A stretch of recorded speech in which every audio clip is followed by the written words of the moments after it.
The M4A1 is a fully automatic assault rifle that came to Gray Zone Warfare right at the beginning, that is in update 0.1. Chambered in the beloved 5.56x45, the M4 was developed in the 1980s and has since become the standard rifle for most US armed forces, replacing the M16 and somehow still holding out against any attempt to replace it. With the M4A1 it lost its ability for burst fire but gained a fully automatic mode, which in my book is a serious win. In today's video we are taking a look at why this rifle is so beloved by so many and if its exceptional real-life track record translates to performance in the game. But before we do, I must ask you to subscribe to this channel to support my endeavors, because making more of these in-depth videos can help clear up a lot of confusion and myths surrounding the game. In terms of vendors, Gunny is the main one to focus when you want to have access to good M4 parts. He sells basically anything that you need to put together the best possible M4. Although sadly the almost legendary ANP Q15 is found on Banshee level 3. Artisan sells some decent grips for the mid game, but generally you don't need her. Let's start by looking at the most basic M4 build. For clarification, this means the most basic build I can realistically cobble together in this game that somewhat resembles what comes to mind when I say an M4. Luckily we don't have to do a lot of work for this, as Gunny level 1 sells this M4 for $1,092 at vendor level 1. This makes it one of the more expensive rifle builds, as it is more than double the price of the AKM for example. But it comes with a lot of good stats already, like its accuracy, which is already way superior than almost any AK rifle,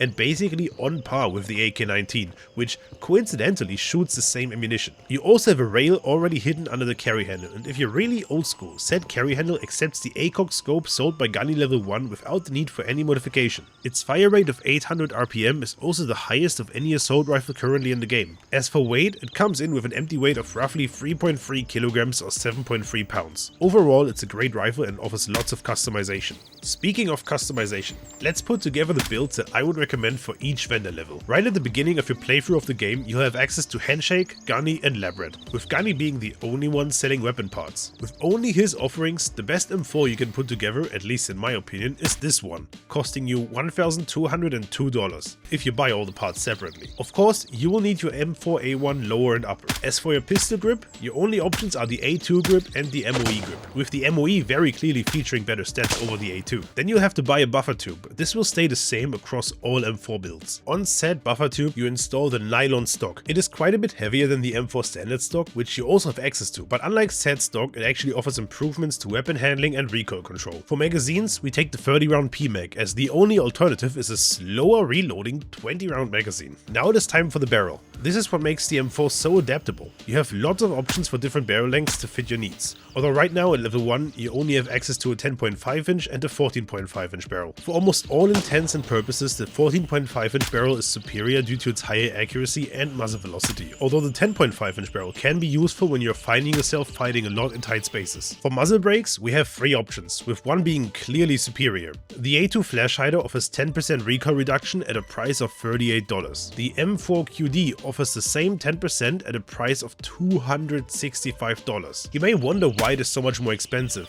Well, it has the option to mount the QDSS NT4 silencer, but you don't unlock that one until you have Gunny level 3. The third option is the XM177E2, which only offers a 5% recoil reduction but reduces muzzle flash. The choice here is really only between the A2 and the XM177E2, and in my opinion the 5% of recoil reduction are good enough to forego the advantage of a reduced muzzle flash. Also, the XM177E2 is much more expensive with a price of $233. For a gas block, our only option at vendor level 1 is the M4A1 standard gas block, which isn't great but will do the job for now. For our handguard, we have access to the M4 CAR, the M4 RAS and the MOE M-Lock. The M4 CAR we can ignore because it's objectively worse than the RAS and the M-Lock, but between the latter two, it's a question of your personal liking. I prefer the RAS for its 4% recoil control, whereas the M-Lock doesn't offer any stat improvement. However, it is quite a bit lighter than the RAS, and at Gunny level 1 you only have access to the Pro M-Lock hand stop as your only front grip. That one offers quite a bit of weapon handling but also no recoil reduction. And of course it is not compatible with the RAS. The M-Lock plus front grip combo is also a bit cheaper than the RAS, but I still take the RAS. And last but not least, the charging handle. This is an easy decision as you only have access to the GI-M4 and the F1, with the F1 being better in every metric. Obviously you can pick whatever optic or iron sight or red dot you want. I usually put on a high mount and a T1. This brings the final build price to just shy of $2,000. An accuracy of 2.15 MOA, plus 12% recoil control, plus 2% arm stamina drain, neutral weapon handling and -8% reload time and 10% recoil reduction. Once you unlock Artisan, which is pretty early on in the game, you get access to your first front grips that are compatible with the RAS handguard, by which point it is undoubtedly the better choice over the M-LOK. The best one available here is the RK5, offering a good boost of recoil control and arm stamina drain. Total weight of this build with the front grip and red dot comes to 3.255 kilograms or 7.2 pounds. With level 2 vendors, your options open up quite a bit as Gunny starts offering a lot more diverse parts for the M4. Nothing really changes here for the other vendors, so if the M4 is your love child, you can just focus on doing all missions for Gunny. This build comes in at a base cost of $3,337, but depending on certain choices it can be quite a bit cheaper. So, the same as we did before, we start with the M4A1 lower and upper and the M4 Buffer 2. Nothing changes here. For pistol grips we have two new options, with the mod being superior to the Torque grip in every metric, offering a better recoil control. As for the stock, we only have one new option, the DD butt stock, but it is quite an upgrade over the nylon stock. We also unlock a new 32 round magazine, which not only has a higher capacity than the 30 round PMAG, but is also lighter and has the same reload speed. A very easy choice. Next up we have a brand new 16-inch barrel, which can be a problematic length for close-up fights, but on average its added muzzle velocity of 8% and the accuracy of 1.83 MOA make it the best choice. We also get access to quite a few new muzzle brakes, although only 2 of those are really interesting. The 3-prong has a great recoil reduction of 20%, but in my opinion the better choice is the SF3P, which still boasts 15% of recoil reduction, but can mount the new suppressor that we unlock with Gunny level 2, the RC1. Suppressors are not only great because of their ability to make your shots quieter, they also offer a slight improvement to recoil and accuracy. This comes at the cost of making your barrel even longer and also at a steep price of $1,587 for the suppressor alone. In my opinion they are well worth it though. We also finally unlock a new gas block, the JPGS 10D, which is quite honestly awesome. Not only does it give you an additional 7% recoil reduction, but it also boosts your fire rate by 6%, which means it goes up to almost 850 rounds per minute. An added benefit is its low profile, meaning it doesn't block your vision anymore like the M4 standard gas block does. For handguards we have two new options, the RIS-2 9.5 and the Mark 16 13.5. The superior choice is the Mark 16 due to its superior weapon handling. Now that Gunny level 2 also offers front grips, we aren't tied to Artisan anymore. He has a pretty big selection now, and in my opinion the Shift front grip offers the best balance of stats. The RVG has a 1% higher recoil control but gives a massive debuff to weapon handling and arm stamina drain in comparison. To install the Shift we also need to buy an M-LOK 5 attachment. We also unlock two new charging handles, with the grip and whip being the superior option due to an identical reload speed, lower price and lower weight. For optics, most people seem to prefer the LPVOs over everything else, and Gunny level 2 finally unlocks the Razor 1-6x scope. Be aware he only offers a limited stock, so you could be out of luck purchasing it until he restocks. It is also a pretty expensive scope, with it and the 30mm low scope rings costing $3,005, raising our total price to $6,342. As for weight, with the aforementioned optic we reach 4.19 kilograms or 9.2 pounds. Our stats are quite an improvement over the level 1 build, coming in with 1.78 MOA,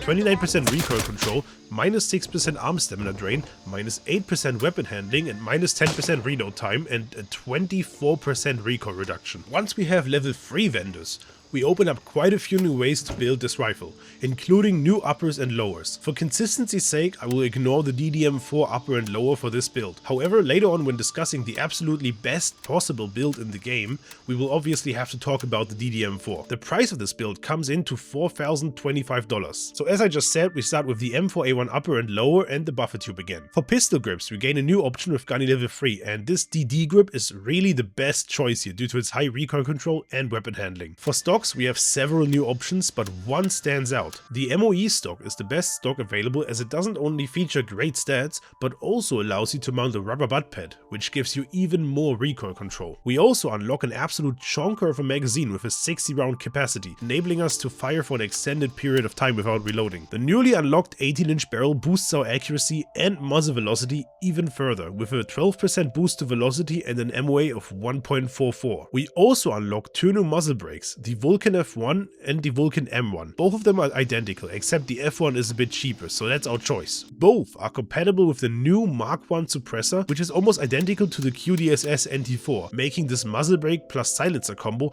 better than the NT4 because of the superior recoil reduction. The gas block stays the same, as it is the best in-slot option for this gun. For handguards, you have the choice between the RIS-2 12 FSP or the X7M-15. It really comes down to your preference. One has 2% higher recoil control and the other has 2% higher weapon handling and is a bit lighter. In terms of front grips, it comes down to preference yet again. The DDFG offers the highest recoil control by far, but is pretty bad in all other stats. The AFG features a much lower recoil control, but a massive boost to all other stats. Since we already have so much recoil control, I usually prefer the AFG. The new best charging handle you can buy is the Supreme charging handle, which is lightweight and offers -6% reload time. With Gunny level 3, we do unlock a new optic, the Spectre DR, which is honestly amazing in my opinion. But I recognize that most people still prefer LPVOs, so we go for the Razor 126 again. This raises the price of the build to $7,030. The overall weight is now 5.15 kilograms or roughly 11.4 pounds. That's quite heavy, but our stats are really amazing, with 1.38 MOA, 38% recoil control,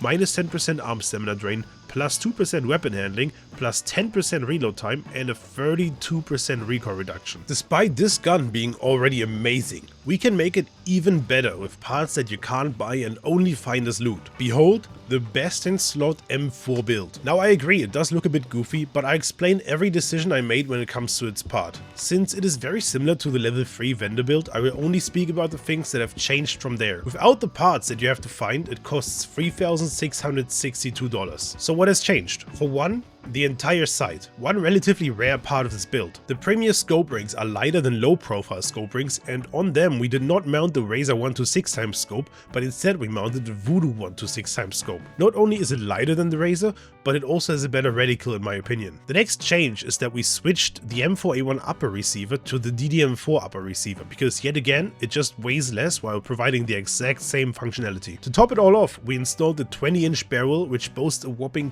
20% extra muzzle velocity and an even greater base accuracy of 1.11 MOA, and on top of that it somehow weighs less than the 18-inch barrel. These changes give us a monster of a rifle, shooting rounds more accurately and with a higher velocity than anything you can buy, while also being lighter than the previous build by 425 grams or almost a pound. Another great thing about this rifle is that this build is compatible with the 20-inch, 18-inch, 16-inch and 14.5-inch barrels, so you can freely switch it around to fit your needs. Of course, what would be a guide without looking at the performance of ammunition? Ever since the 0.2 update, which bestowed us with many good changes to ammunition, there wasn't an updated guide for their performance against armor. Let's try to get a quick overview of all available ammo we have in this game. SP. Softpoint ammo is designed for stopping power over penetration. This means that it does decent damage to tissue but is extremely weak against body armor. It is so weak in fact that any armor, even a level 1 rated helmet, will stop it. It has a base muzzle velocity of 930 meters per second and a dispersion of plus 3%. This is the most basic ammo and is sold by Gunny at level 1. FMJ. Full Metal Jacket is a bullet that features less stopping power but greater penetration than softpoint ammo, but is not considered armor piercing. It does defeat basic body armor, but it's the weakest of all the Full Metal Jacket rounds. It has a base muzzle velocity of 880 meters per second and a dispersion modifier of 0% and is sold by Gunny level 2. M855. M855 is another Full Metal Jacket bullet. It is still a lead core bullet with a steel penetrator tip. It is technically not an armor piercing round, but the game does consider it as such. Nonetheless, it features pretty exceptional performance against body armor, easily defeating level 3 armor, and with the velocity boost of longer barrels, it can even defeat level 3+. It has a base muzzle velocity of 945 meters per second and a dispersion of -2%, sold by Gunny level 3. M856.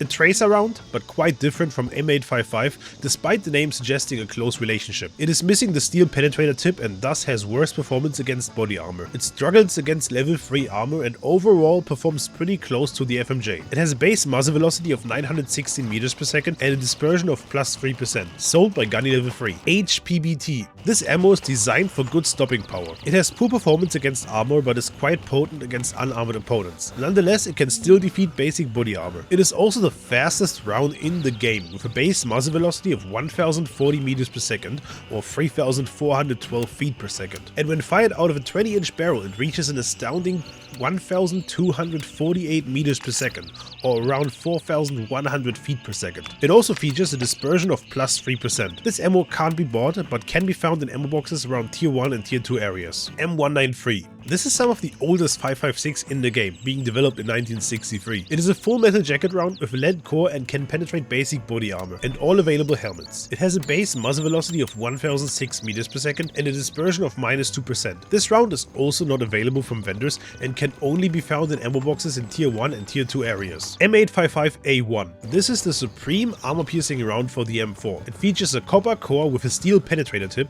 and can easily defeat level 3 plus armor. It has a base muzzle velocity of 970 meters per second and a dispersion of minus 7%, making it supremely accurate. It is not available from vendors and can be found in ammo boxes in tier 3 areas. M856A1. This is an improved tracer round. It is not super similar to M855A1 despite the name suggesting it, but this too defeats level 3 plus armor easily. It has a base muzzle velocity of 968 meters per second and a dispersion of plus 4%. This round is also not available from vendors and can be found in ammo boxes in tier 3 areas. If you are wondering where I'm getting all these fancy charts from, while testing the ammo performance, I made a big chart outlining the performance of all different ammunition types from all different barrel lengths for all weapons. This chart is freely available, however I do have a Patreon set up for it just in case you want to support the hours upon hours I put into it. The link to both are available in the video description. So what are my recommendations for ammunition? In the starter town you can just use SP ammo. It is easily available from Gunny, cheap and very effective against all unarmored opponents you meet there. In tier 2 areas, this means Sawmill, YBL Bunker, Blue Lagoon, Bun Pa, Hunter's Paradise and Farlang Airfield, you should bring FMJ or HPBT ammo. Although be careful because these can't penetrate level 3 armor and the leader of Farlang Airfield is wearing a level 3 vest. In tier 3 areas, that is Midnight Sapphire, Tiger Bay and Fort Narif, you should bring at least M855 for reliable performance against enemies in level 3 armor. For the ones wearing the 6B23,